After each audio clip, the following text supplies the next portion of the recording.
అందరికీ నమస్కారం. Welcome to icon politics. నమస్కారం బాలకోటే గారు. నమస్తే శ్రీని గారు. సార్, ఆ, ఉమ్. వంశీ గారి విషయం గత 3 రోజులుగా ట్రెండింగ్ లో ఉంది. వంశీ గారు అరెస్ట్ అయినప్పటి నుంచి.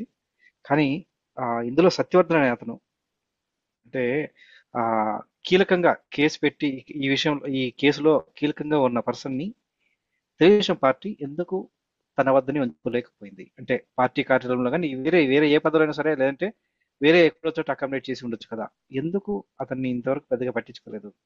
ఆ అబ్బాయి అక్కడ అంటే పార్టీలో అంటే పార్టీ ఆఫీస్లో ఏం పని లేకనే ఆ, వేరే చోటుకి వెళ్ళేసి ఇంకా హైదరాబాద్లో వెళ్ళేసి ఆ, పని చేసుకుంటున్నట్టుగా తర్వాత మళ్ళీ ఈ మధ్య విజయవాడకి వస్తే వీళ్ళు వంశీ గారు వాళ్ళ బ్యాచ్ కిడ్నాప్ చేయడం జరిగింది.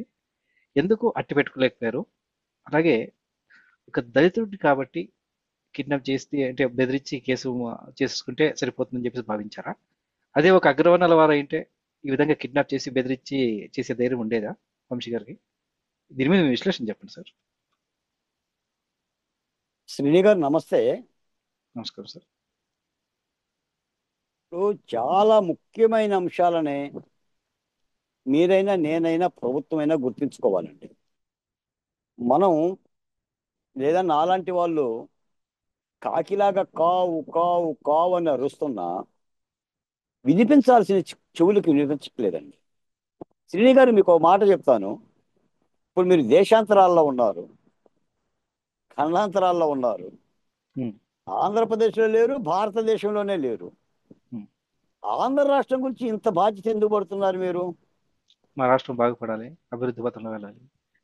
గత 5 సంవత్సరాలు ఉమ్, మీరు ఉద్యోగాలు చేసుకుంటూ మీ భార్యా బిడ్డలను చూసుకుంటూ ఎలాంటి సమయం దొరికినా ప్రజా రాజధాని అమరావతిలో ఏం జరుగుతుంది, రాష్ట్రంలో ఏం జరుగుతుంది, వాళ్ళ ఆవేదనలు ఏంటి, నా నేల పరిస్థితి ఏంటి, నా ప్రజల పరిస్థితి ఏంటి, ప్రజలను ఎలా చైతన్యవంతం చేయాలి, జగన్మోహన్ రెడ్డి గారి ప్రభుత్వాన్ని ఎలా ఓడించగలగాలి, మనమేమైనా చేయగలమా, శ్రీరాముడికి ఉడత సాయం చేసినట్టుగా కూటమి ప్రభుత్వానికి లేదా చంద్రబాబు నాయుడు గారికి ఏమన్నా చేయగలమని తప్పించేది కదా మీరు ఇదంతా మనం చేస్తున్నది.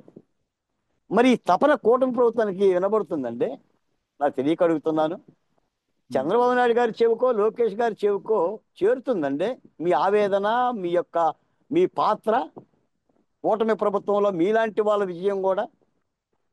ఎందుకంటేనండి ఇప్పుడు మీరు అన్నది ఈ వల్లభనేని వంశీని ఒక గ్యాంగ్స్టర్ని లేదా భువనేశ్వరి దేవిని తిట్టినందుకు లేదా తెలుగుదేశం పార్టీ కార్యకర్తలను రాచి రంపాన పెట్టి అట్రాసిటీ గురి చేసి దౌర్జన్యాలు చేసి దాడులు చేసినందుకు లేదా చంద్రబాబు నాయుడు గారిని విపరీతంగా అవహేళన చేసినందుకు ఆయన అరెస్టుని తెలుగుదేశం పార్టీ కార్యకర్తలు అభిమానులు పండుగ చేసుకుంటున్నారు.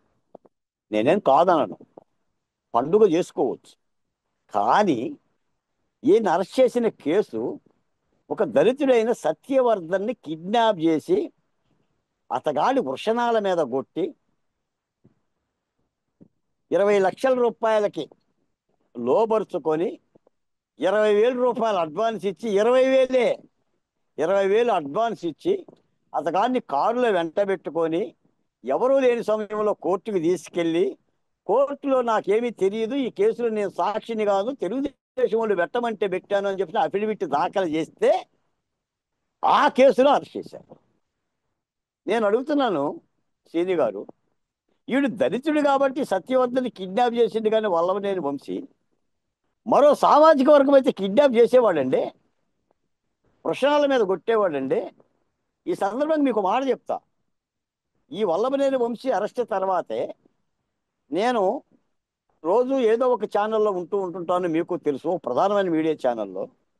ఒక ఛానల్లో శేఖర్ రెడ్డి అని ఒక వైఎస్ఆర్ కాంగ్రెస్ పార్టీ అధికార ప్రతినిధి, నేను ఎమ్మెల్యే ముసుగులో ఉన్న వల్లభనేని వంశీ ఒక గ్యాంగ్ స్టారు, ఆయన బయలుదేరితే 6 కార్లు ఉంటాయి, 6 నల్ల కారులే ఒకే సీరియల్గా ఉంటాయి, ఒక్కొక్క కారులో 4 ఉంటారు, ఒక గ్యాంగ్ స్టార్లో బయలుదేరుతాడు, ఆయన గ్యాంగ్ స్టారు అని అన్నందుకు ఆయన ఏమన్నాడంటే, వల్లభనేని వంశీ గ్యాంగ్ స్టార్ అయితే నువ్వు ఈ పార్టీకి బతికుండేవాడు కాదు, నిన్నెప్పుడో లేపేసేవాడు అన్నాడు. ఆ డిబేట్లో తెలుగుదేశం వాళ్ళు ఉన్నారు, జనసేన వాళ్ళు ఉన్నారు, నేను ఉన్నాను. నన్నే ఎందుకు లేపేస్తానన్నాడు శేఖర్ రెడ్డి అంటే, దళితుడు అంటే న్యూనతాభావం, వాడిని ఏదైనా అనొచ్చు, వాడిని లేపేసేయచ్చు. ఇంకొక డిబేట్లో వెంకటరెడ్డి అని వైఎస్ఆర్ కాంగ్రెస్ పార్టీ అధికార ప్రతినిధి, నువ్వు గత 5 ఏళ్ళు జగన్మోహన్ రెడ్డి గారి మీద మాట్లాడావంటేనే మేము ప్రజాస్వామ్యంగా ఉన్నట్టుగా లెక్క. మేము ప్రజాస్వామ్యంగా ఉండకపోతే నిన్ను ఈ పార్టీకి ఎప్పుడో లేపేసేవాళ్ళం, చంపేసేవాళ్ళం అన్నాడు అదే డిబేట్లో. అంటే ఎవరికైనా కూడా ఒకరిని కొట్టాలన్నా ఒకరిని లేపాలన్నా దళితుడంటే అంత చిన్న చూపు. నేను ఒక విషయంలో పరేషాన్ అయ్యా. తెలుగుదేశం పార్టీ కార్యాలయంలో కంప్యూటర్ ఆపరేటర్గా పనిచేస్తున్న సత్యవర్ధనం ఇప్పుడు అక్కడ ఎందుకు పని చేయటం లేదు? కొరియర్ బాయ్గా హైదరాబాద్లో పని చేసుకోవాల్సిన పరిస్థితి ఎందుకు వచ్చింది? బతుకు తెరువు కోసం. అంత ప్రధానమైన కేసులో ఫిర్యాదుదారుడైన సత్యవర్ధన్కి తెలుగుదేశం పార్టీ అండగా లేదా? ఉపాధి అవకాశం చూపించలేదా? లోకేష్ గారి దగ్గరికి తీసుకోలేదా? చంద్రబాబు నాయుడు గారి దగ్గరికి తీసుకోలేదా? పాలకోట ఇలాగా కూటమి ప్రభుత్వం ఏడాదైనా కూడా రహదారుల మీద ఉంటున్నాడా? మీకు తెలిసిన సత్యమే. నేనేం దాస్తే దాగేదేం కాదు. కూటమి ప్రభుత్వం సంవత్సరం అయింది. ప్రజా రాజధాని ఉద్యమంలో మాలాంటి వాళ్ళం మీలాంటి వాళ్ళం ప్రధానమైన కర్తవ్యం నిర్వహించాం. ఈ రాష్ట్రంలో చచ్చిపోయిందంతా కూడా దళితులే. అది డాక్టర్ సుధాకర్ కావచ్చు, అచ్చెన్న కావచ్చు, డ్రైవర్ సుబ్రహ్మణ్యం కావచ్చు. ఆ హత్యా సంఘటన జెండాలుగా పట్టుకొని మనం యుద్ధం చేశాం. మరి ఆ యుద్ధంలో చేసిన బాలకోటని ఎక్కడుంచారు? ఎందుకని ఆ చూపు కనిపించడం లేదు? నా జాతి మొత్తం కూడా నా కోసం ఎదురు చూస్తుంది. మీకు ఒక మాట చెప్తాను సార్, ఏదైనా ఈ ఆంధ్రప్రదేశ్లో కానీ ఎక్కడైనా కూడా ఏదైనా అన్యాయం జరిగితే ఆయా సామాజిక కులాల దగ్గరికి వెళ్ళే సమస్యను చెప్పుకుంటాయి. ఇప్పుడు బీసీలు ఉన్నారు, బీసీ మంత్రి ఎవరు ఉంటే చెప్పుకుంటారు. లేదా మరో సామాజిక వర్గం ఉంది, ఆ సామాజిక వర్గం దగ్గరికే పోతుంది. రెడ్డి దగ్గరికే పోతాడు, అనక తప్పదు. చౌదరి దగ్గరికే పోతాడు. మైనార్టీ వాడు మైనార్టీ దగ్గరికే పోతాడు. ఎస్సీల దగ్గరికే పోతారు. ఎస్టీల దగ్గరికే పోతారు. మరి వాళ్ళకొక ఆదరణ ఉండాలి కదా. మీరు ఇదే కూటమి ప్రభుత్వంలో జవహర్ అని చెప్పేసి ఒక ఎంపీడీఓని 14 మంది రెడ్లు తాళాలు ఇవ్వలేదని దాడి చేసి కులం పేరు మీద దూషించి కొట్టారు. అక్కడ పవన్ కళ్యాణ్ గారు కూడా వెళ్ళారు. ఆఖరికి మా హోంమంత్రి గారు కూడా వెళ్ళలేకపోయింది. పులివెందుల్లో జగన్మోహన్ రెడ్డి గారు ఒక ఎస్టీ డిఎస్పీని మురళీ నాయక్ని పిలిచి, రేపు మేము అధికారంలోకి వస్తాం, రాగానే నీ సంగతి చూస్తాం, ఒళ్ళు దగ్గర పెట్టుకో అన్నాడు. నిన్న మొన్న కూడా జగన్మోహన్ రెడ్డి గారు ఆల్రెడీ చెప్తున్నాడు, నేను రేపు రాగానే 2.0 అమలు జరుగుతుంది అని. జగన్ 1 చూశారు, జగన్ 2 చూస్తారని చెప్తున్నారు. అంటే ఏంటంటే చంపేస్తామని చెప్తున్నాడు ఆయన. ఈ చంపేసే లిస్టులో రేపు పొద్దున మేమే ఉంటాం. నాకు తెలిసి ఖచ్చితంగా లేపేస్తారు. ఆయన తెలుగుదేశం వాళ్ళని లేపేస్తారని చెప్తున్నాడు, మమ్మల్ని ప్రధానంగా లేపేస్తారు. అంటే 1.0లో మేము మిస్ అయ్యాం, 2.0లోకి జమ చేరుస్తారు. లోకేష్ గారు నేను ఎర్ర పుస్తకం పట్టుకున్నా, నేను వాళ్ళని చూస్తా, వీళ్ళని అరెస్ట్ చేస్తానంటే ఎవరిని అరెస్ట్ చేయలేదు. ఇప్పటికి అరెస్ట్ చేసిందంటే ఒక వల్లభనేని వంశీనే. ఓ బోరుగడ్డ అనిలు వాడు దళితుడు, నందిగాం సురేషు వాడు దళితుడు, జైపాలు ఆయన దళితుడు, పివి సునీల్ కుమారు దళితుడు. ఎవరిని అరెస్ట్ చేశారు? 1,10,00,000 రూపాయలు, 1,10,00,000 టన్నుల రేషన్ బియ్యంలో ఏం చేశారు? ఆ ద్వారంపూడి చంద్రశేఖర్ రెడ్డి క్రిమినల్ సామ్రాజ్యాన్ని. పేర్నినానే స్వయంగా గోదాం పెట్టుకొని 7,000 బస్తాలు రేషన్ బియ్యాన్ని, పీడిఎస్ బియ్యాన్ని తరలించాడు. ఏం చేశారు? ఆయన భార్య గారిని ఏం చేశారు? కాదంబరి గారి అరెస్టు విషయంలో 3 ఐపీఎస్లు ఏం చేశారు? సస్పెండ్ చేసి పక్కన పెట్టారు. కాదంబరి ఫోన్లు మొత్తం సీజ్ చేశారుగా. మరి వల్లభనేని వంశీ ఫోన్ ఎందుకు సీజ్ చేయరు? అంటే మీ కళ్ళ ముందు 40 నిమిషాలు ఆయన ఫోన్లో మాట్లాడి మీడియా వాళ్ళకి సమాచారం ఇచ్చి, వైఎస్ఆర్ కాంగ్రెస్ పార్టీ వాళ్ళకి సమాచారం ఇచ్చి, చక్కగా ప్యాంట్ వేసుకొని షర్ట్ వేసుకొని ఫోన్ ఇంట్లో పెట్టి వచ్చేస్తే తీసుకొస్తారా? ఫోన్ అంటే ఏంటంటే శ్రీని గారు, దర్యాప్తు కోణంలో ఫోన్ బాధ్యత ఏంటి? ఈ రోజున టెక్నాలజీ పెరిగిన సందర్భంలో ఫోన్ అంటే మొత్తం పాపాలు పుట్టాయి కదా, ఆయన చేసిన నేరాలన్నీ అందులో ఉంటాయి కదా. ఈ కిడ్నాప్ వ్యవహారంలో కూడా ఎవరెవరిని సంప్రదించారు, ఎవరితో మాట్లాడారో ఉంటుంది కదా. ఇప్పుడు సీసీ ఫుటేజ్ల ఆధారంగానే కేసు దర్యాప్తు జరుగుతుంది. సీసీ ఫుటేజ్లో ఏముంటుందండి? కదలికలు ఉంటాయి. ఎవరిని ఎక్కిచ్చారు, ఎవరిని దించారు, ఎవరిని ఎక్కడికి తీసుకెళ్తున్నారు, ఎవరెవరు పక్కన ఉన్నారనేది ఉంటుంది తప్ప మాట్లాడిన మాటలు ఉండవు కదా. మరి ఫోన్ ఎందుకు సీజ్ చేయరు? అంటే ఫోన్ కూడా సంపాదించలేరా? వంశీ దగ్గర ఫోను ఆంధ్రప్రదేశ్ పోలీసులు తీసుకోలేరండి. మీరు అడిగితే గట్టిగా ఇవ్వరండి. ఇవ్వకపోతే పోలీస్ పద్ధతులు తీసుకోవచ్చు కదా. మీరు రఘురామకృష్ణరాజు గారి మీద చేసిన ప్రయోగం ఓసారి గుర్తు తెచ్చుకోండి. మనమే అరిశాం కదా. ఇప్పుడు వంశీ గారిని ఏమి ఇబ్బంది పెట్టలా. ఎవడో గుండెల మీద ఎక్కడా, ఎవడో కాళ్ళ మీద కొట్టలా. చక్కగా అరెస్ట్ చేశారు. లాయర్కి అవకాశం ఇచ్చారు, భార్యకి అవకాశం ఇచ్చారు, ఎఫ్ఐఆర్ కాపీలు చేతుల్లో పెట్టారు, విజయవాడ సబ్ జైలుకి తీసుకెళ్లారు. ఏ ఇబ్బంది ఏం లేదు. పోనీ ఆయన ప్రజానాయకుడు కాదు, మాజీ ముఖ్యమంత్రి కాదు, తెలంగాణ పోరాట యోధుడు కాదు. మళ్ళీ మీకు చెప్తున్నా, ఈజ్ ఏ గ్యాంగ్ స్టార్. ఆయన పరిటాల రవి దగ్గర చేసింది గ్యాంగ్ స్టార్ పనులే. ఆయన వచ్చిన తర్వాత కూడా సెటిల్మెంట్లు చేసింది గ్యాంగ్ స్టార్ పనులే. పట్టాభినే లేపేద్దామని చూశాడు. ఒక్కసారి వీడియోలు వెనక్కి వెళ్ళండి. ఆ రోజు జరిగిన సంఘటన, గన్నవరం పార్టీ కార్యాలయం దగ్ధం. ఒక సమూహంలాగా, మోక సమూహంలాగా వంశీ వంశీ జిందాబాద్, వంశీ జిందాబాద్ అని చెప్పేసి అంటూ వాళ్ళు చేసిన వేరంగం చూడండి. మరి ఇలాంటి యొక్క వాతావరణంలో ఏ దళితుడు భద్రంగా బతుకుతాడండి? ఇప్పుడు సత్యవర్ధనకి ప్రాణభయం లేదంటారా? సత్యవర్ధన ప్రాణాలు పోవని ఏమైనా గ్యారంటీనా? నిన్న మన అడ్వకేటు ముప్పాల సుబ్బారావు గారు నాకు ఫోన్ చేశారు.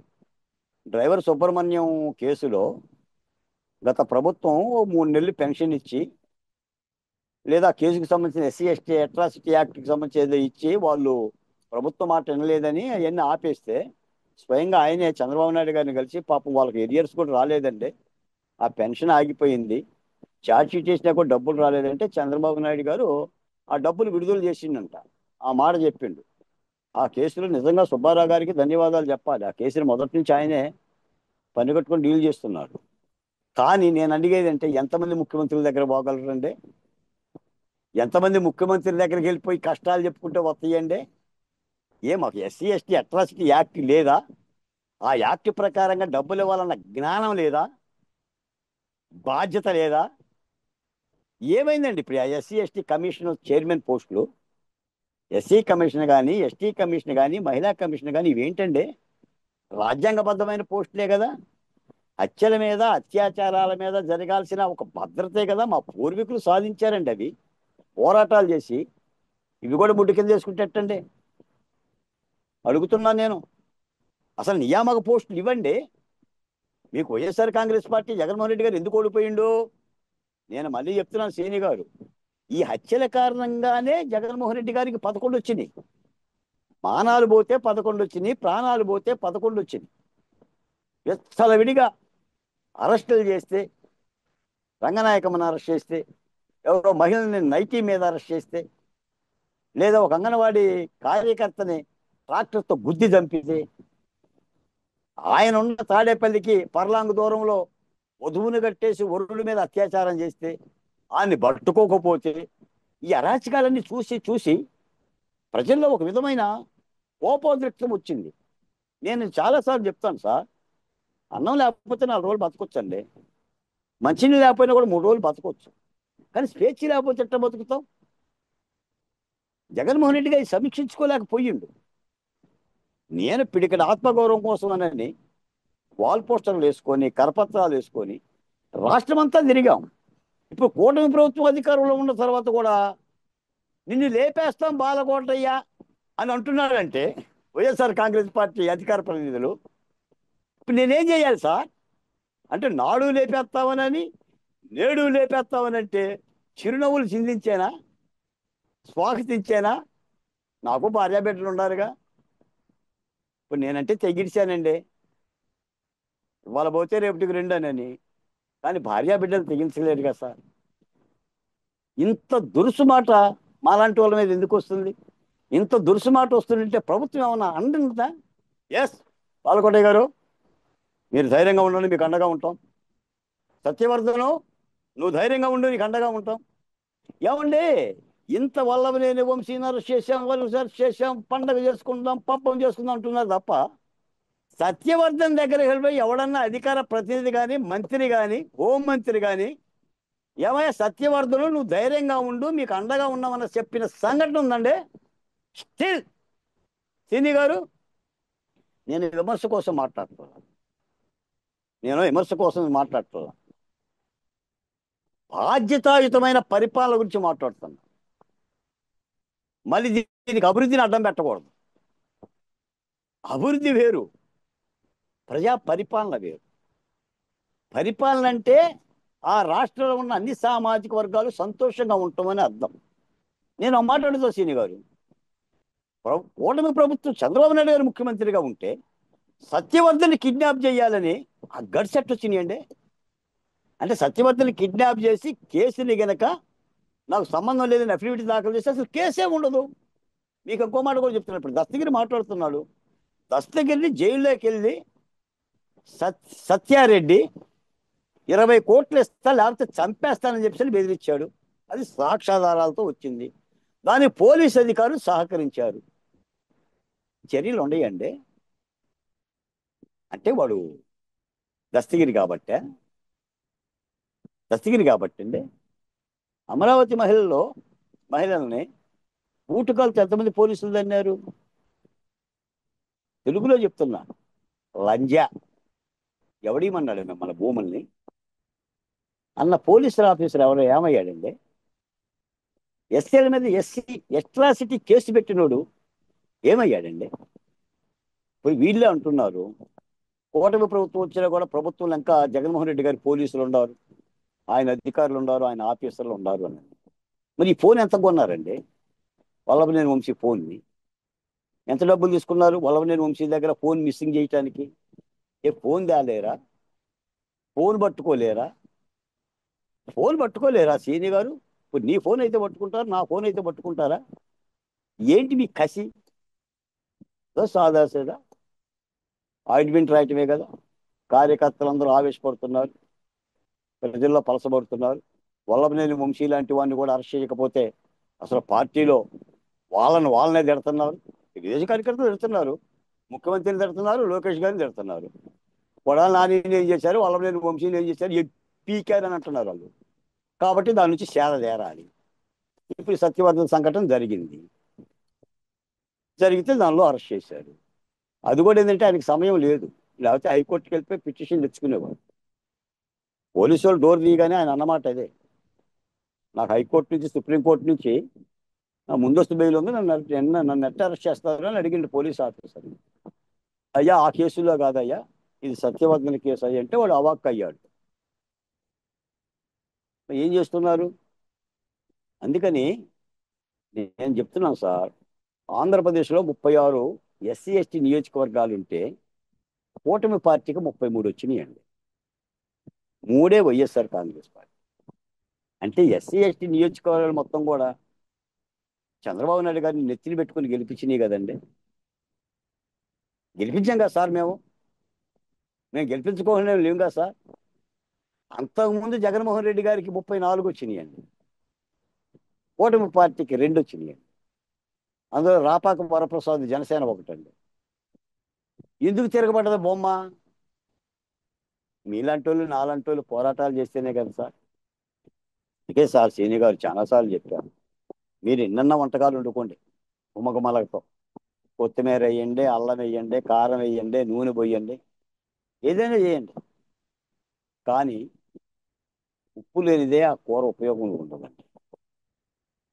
సమాజంలో అనార్థుల గురించి, అన్యాయం గురయ్యే వాళ్ళ గురించి మనం దగ్గరకు తీయకపోతే, వాళ్ళని కౌగిలించుకోకపోతే, పక్కన నిలబెట్టుకోకపోతే అది సమాజంలో సహేతుకమైన సంకేతం పోదండి. ఒక సభ జరుగుతుందంటే లోకేష్ గారితో చంద్రబాబు నాయుడు గారితో అక్కడ ఒక క్రింది కులముడు పక్కన నిలబడాలి, ఒక కులమే నిలబడకూడదండి వేదికల మీద. పేరు చెప్పను కానీ నాకు తెలిసిన ఒక మాజీ మంత్రి ఉన్నాడు. ఆయన ఎప్పుడు సభ పెట్టినా కూడా ఆయన సామాజిక వర్గమే ఉంటుంది సభలో. అన్ని సామాజిక వర్గాలు ఎదురుగా కూర్చుంటాయి. ఎస్సీ ఉండదు, ఎస్టీ ఉండడు, బీసీ ఉండడు, మైనారిటీ వాళ్ళు ఉండరు. ఆ సామాజిక వర్గం వల్ల ఉపన్యాసాలు చెప్తారు, వీళ్ళు వింటారు, బయటకు వచ్చారు. వెరస ఏమైందంటే 2019లో ఆయనే ఓడిపోయాడు. ఇప్పుడు కూడా ఆయన పరిస్థితి ప్రశ్నార్థకం అయిపోయింది. అంటే కొంతమంది నాయకులు, మీరు చూడండి, కొంతమంది నాయకులను ప్రజలు పూజిస్తారు. ఎందుకు పూజిస్తారంటే 10 మందికి అన్నం పెడతారు, నలుగురికి అన్నం పెడతారు. ఆ ఆ యొక్క సామాజిక ఆ కోణాన్ని, ఆ గీతను దాటాలి. జగన్మోహన్ రెడ్డి గారు చేసింది కూడా అదే. చాలాసార్లు ఆయన నమ్మింది నా ఎస్సీ, నా ఎస్టీ, నా ఎస్సీ, నా ఎస్టీ అంటే అర్థం ఏంటంటే వాటిల్లో ప్రవేశిద్దామనే ప్రయత్నం చేశాడు. కానీ ఆయన చేసిన తప్పులు చేసిన ఒప్పులు కంటే ఎక్కువైపోయింది. ఆయన పట్టం నొక్కిన మాట యథార్థమే, ఒక రూపాయి ఇచ్చిన మాట యథార్థమే. కానీ రూపాయితో పాటు ఆయన ప్రాణాలు తీశాడు. ఆ ప్రాణాలు తీయటం సంఘటనలు సమీక్షించుకోవాలి, విడిగా చేశాడు. ఒక ఎంపీ నూడు వీడియోలు తీశాడు, ఒక ఎమ్మెల్యే అరగంట అన్నాడు, ఇంకొక ఎమ్మెల్యే గంట అన్నాడు. భువనేశ్వరి దేవి గారిని తిట్టారు, దళితుని చంపారు, మానభంగాలు చేశారు. ఎక్కడ సమీక్ష లేదు. దాని మూలం తిరగబడింది రాష్ట్రం. తిరగబడుతుందని ఆ రోజు కూడా మనం చెప్పాం, అదే జరిగింది. నేను అనేది ఒకటే శ్రీనివారు, ఓటమి విజయంలో ఆంధ్రప్రదేశ్లో దళితుల పాత్ర చాలా ప్రముఖంగా ఉంది. పూలదండలో దారం లాగా. వాళ్ళ వైపు చూడాలి. ఇప్పుడు సత్యవర్ధన కూడా రక్షణనివ్వాలి, అతగాడికి ఏదైనా ఉపాధి అవకాశం చూడాలి. ఇంత ప్రధానమైన కేసులో ఫిర్యాదుదారుడు ఎక్కడో కొరియర్ బాయ్గా చేయటం సార్. నువ్వు పట్టించుకోపోతేనే కదా వాడు పొట్టతెప్పల కోసం హైదరాబాద్ పోయి. నాకే బాధేసిందండి. ఇన్ని ఉద్యోగాల గురించి మనం మాట్లాడుతున్నాం, 10,000 ఉద్యోగాలు, 40,000 ఉద్యోగాలు, 1,00,000 ఉద్యోగాలని. ఆడు సత్యవర్ధన గారి దగ్గర తీసుకున్న ఒక ఉద్యోగం వేలేకపోయామండి. ఇప్పటికి కూడా ఆ డ్రైవర్ సుబ్రహ్మణ్యం సోదరుల జీవనాధారం వాళ్ళకి ఉద్యోగం ఏం లేదు, వాడు రహదారి మీద ఉన్నాడు. ఇవన్నీ ఏంటంటే మచ్చలు అవుతాయండి దేహం మీద. ఎంత గొప్ప గొప్ప పనులు చేసినా కొన్ని అంశాలు ఏంటంటే మచ్చలు అవుతాయి. ఆ దిశగా సమీక్షించుకోవాల్సిన అవసరం ఉంది. కాబట్టి వల్లభనేని వంశీని అరెస్ట్ చేయటం అనేది తెలుగుదేశం పార్టీ కార్యకర్తలకే, నాయకులకే కాదు, రాష్ట్రానికి కూడా ఒక విధమైన సంతోషకరమైన విషయం. ఆయన తప్పు చేశాడు. తప్పు చేసిన ఇంకో మాట కూడా చెప్తున్నారు, రేపు జగన్మోహన్ రెడ్డి గారు జైలు పోతున్నట్ట వల్లభనేని వంశీ గారిని పరామర్శించడానికి. ఆయన జైలు పోయి మళ్ళీ రేపు పొద్దున ఎంతమంది లేపెత్తానని చెప్తున్నావు. 2.0 కాస్త 3.0 అవుతుందేమో. వల్లభనేని వంశీకి మాట ఇస్తాడేమో, వంశీ నేను అరెస్ట్ చేసిన అందరిని కూడా చంపేస్తాం, అందులో ముందుగా ఈ సత్యవర్ధన్ లేపేద్దాం, ఆ సత్యవర్ధన్కి మద్దతుగా మాట్లాడుతున్న బాలకోటని కూడా తర్వాత లేపేద్దాం, ఏమో అలాంటి హామీలు ఏమైనా ఇస్తాడేమో చూడాలి. సమీక్షించుకోవాలి సార్. ఇప్పుడు మీతో మాట్లాడుతున్న సందర్భంలో నాకు అమరావతి నుంచి మా జేఏ సంస్థ పెద్ద రైతు ఇప్పుడే ఫోన్ చేశారు. బాలకొండ గారు, వల్లభనేని వంశీ ఫోన్ ఏమైందని చెప్పి అడుగుతున్నావు నువ్వు చంద్రబాబు నాయుడు గారిని, లోకేష్ గారిని, నీకు ఇబ్బంది కాదా అంటున్నారు.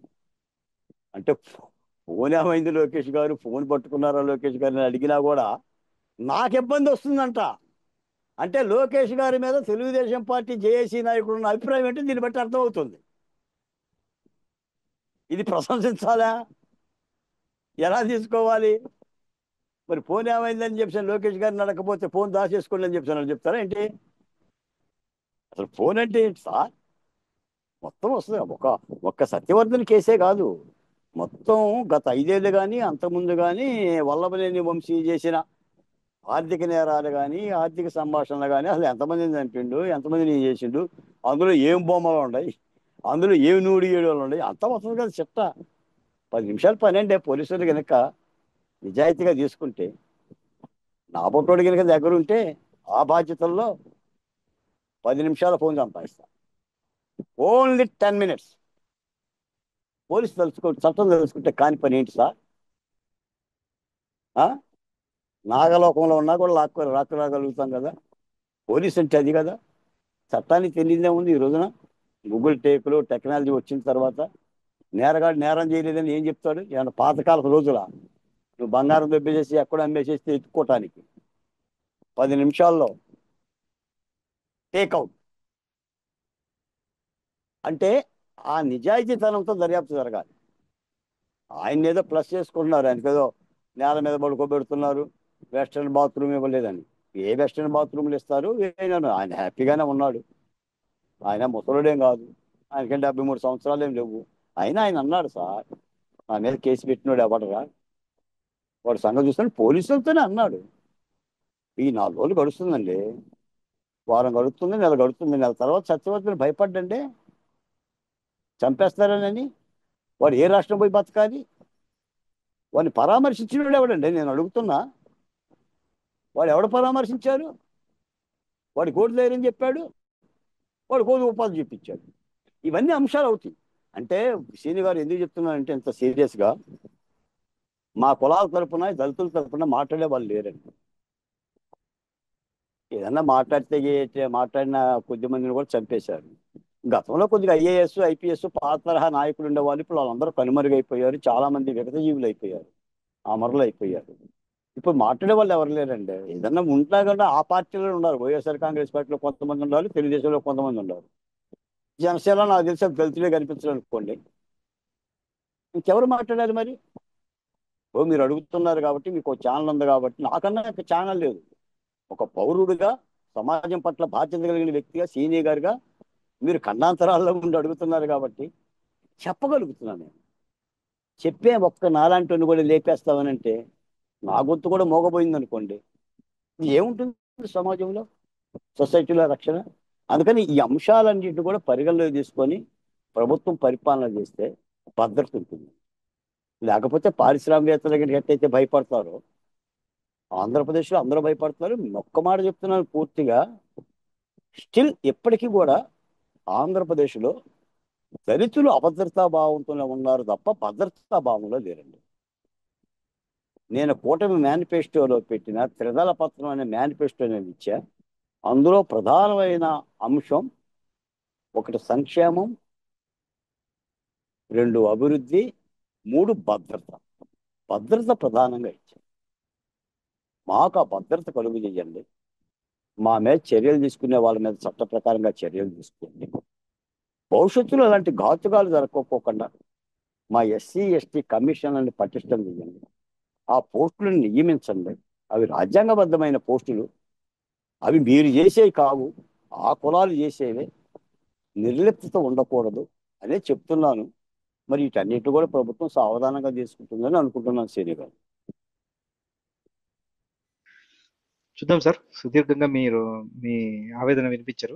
మీరు చెప్పినట్టు అంటే ఒక అంటే ఒక కేసులో, కీలకమైన కేసులో ఉన్నటువంటి ఒక దళితుడిని కూడా అట్టి పెట్టుకోలేకపోవడం అనేది నిజంగానే ఒక లోటే. ఖచ్చితంగా దీని మీద పెద్దలు ఆలోచించాలి.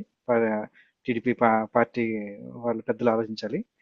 అలాగే భద్రత అంటే మీరు ఒక డిబేట్లోనే మీలాంటి వాళ్ళని ఇలా బెదిరించారు అంటే, ఇంకా మరి మీరు చెప్పినట్టు 2.0 అంటే ఇంకా ఆ, అలాగే రేపు కోర్టుకు వెళ్ళేసి అంటే రేపు జైలుకి వెళ్ళేసి వంశీ గారిని పరామర్శించిన తర్వాత ఇంకా రేపు ఇంకా ఎన్ని వార్నింగ్లు వస్తాయో తెలియదు. మరి ఇంకా చూడాలి. మరి ఈ విషయం మీద ఆలోచించి మీతో పాటు ప్రజలు కూడా ఆలోచించి అందరూ బుద్ధి చెప్పాలని ఆశిద్దామండి. ధన్యవాదాలు సార్. నమస్తే శ్రీని గారు. యా సరే సార్, మరి ఇంకో టాపిక్. Okay sir. యా సర్లేండి, ఇదే ఫుల్ టాపిక్. ఓకే ఓకేనా? Okay thank you okay. Sir. Bye.